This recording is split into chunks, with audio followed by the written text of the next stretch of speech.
The red house, situated in Asunción, was built to satisfy the desire for a home that seamlessly integrates with nature in an urban setting.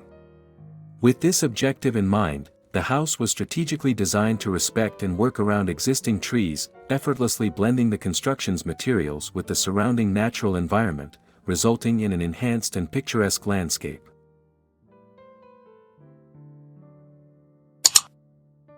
The structural approach focuses on the concept of an open ground floor, promoting seamless integration of the interior and exterior spaces to create expansive social areas.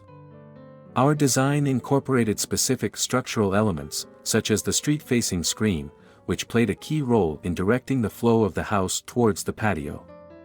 Additionally, the use of long beams, including a 24-meter one, played a significant role in this project. These beams freed up the view on the ground floor, providing the social areas with optimal views of the garden. Furthermore, beams on the upper floor were strategically placed to encompass the tops of the surrounding trees.